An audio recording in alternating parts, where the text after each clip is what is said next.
In ancient times, Singapore was known as Temasek. Temasek in Javanese means the sea.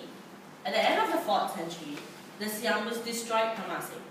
Later, Prince Nila Utama of the Srivijaya Empire rediscovered the island. Legend has it that on seeing a strange beast with the upper body of a lion and the lower body of a fish, he renamed the island Singapura.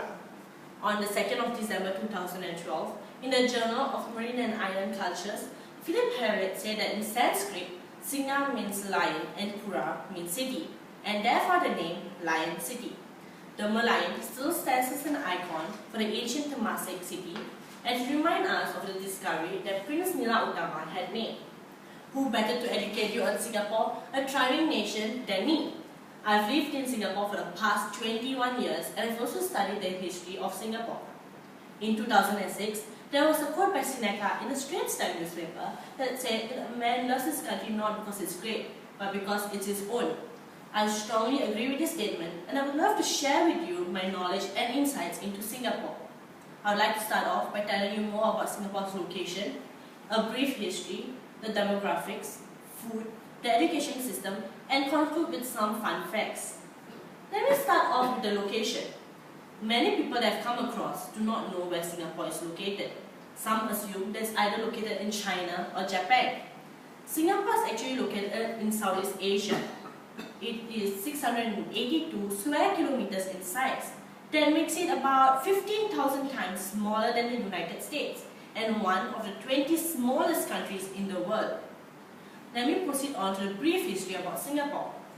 In 1819, Sir Stamford Raffles found Singapore and it quickly became a British trading post. After which, during the World War II, the Japanese conquered Singapore.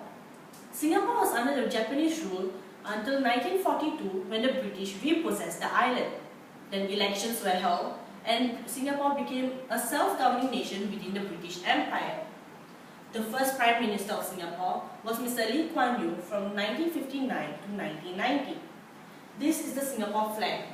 In November 2010, the National Heritage Board said in its website that the red colour represents universal brotherhood and equality of man, while the white represents the pervading and everlasting purity and virtue. The crescent moon represents a rising nation on the ascendant, and the 5 stars represent the national ideals of the country: democracy, peace, progress, justice, and equality. Let me tell you more about the demographics of the country. Did you know that Singapore is the most densely populated country in the world, with 6,400 people occupying per square kilometer? There are 4 major races in Singapore: the Chinese, the Malays, the Indians, and the Eurasians. There are also 4 official languages: Tamil, Malay, Mandarin, and English. English is the most commonly spoken language throughout the country, and it is based off the British English. Singapore is also one of the top 5 busiest ports in the world. Singapore is a fascinating ethnic group, and this is not very difficult to see. Where else in the world can you indulge into the cultures of India, China, Malaysia, all in one day against a Western backdrop of culture? And this reminds me, food. Food is a national obsession and it's not very difficult to see why. Where else can we indulge into an array of Asian dishes, sitting under the skies at the hawker center, sambal stingray, clay pot seafood, chicken rice, beef rendang? The dishes are as long as it's delicious. Nelson Mandela once said that the most powerful tool that we can use to change the world was education. I strongly agree with this statement, and this brings me to my next point: Singapore's education system. Singapore's education system is divided into 3 parts: primary, secondary, and tertiary. Under primary, students have to attend school compulsory for 6 years, after which they write the primary school leaving examination and proceed on to the secondary education, where it lasts for about 4 to 5 years. There they are divided into 3 streams: special, express, and normal.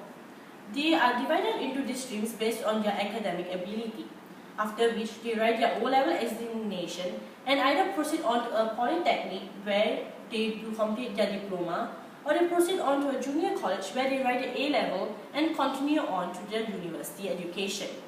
The two universities in Singapore, Nanyang Technological University and National University of Singapore, rank top 50 in the world. And the students of Singapore consistently rank the top 5 for the major assessment in mathematical and science knowledge. Now they have told you about the different aspects of Singapore, let me indulge you in some interesting fun facts. Did you know that chewing gum and the possession of pepper spray is banned in Singapore? And did you also know that Singapore is the home of the world's first night zoo, the Night Safari, the highest man-made waterfall in the Jurong Bird Park, and the largest fountain? And that the Bukit Timah Nature Reserve contains more species of plants than the entire North American continent put together? In conclusion, I hope that I've done a good job of educating you about Singapore. I have told you about the location, the history, the demographics, the food, the education system, and some interesting fun facts about Singapore. I hope that you have a better understanding about Singapore, and hopefully one day you would come here for a visit.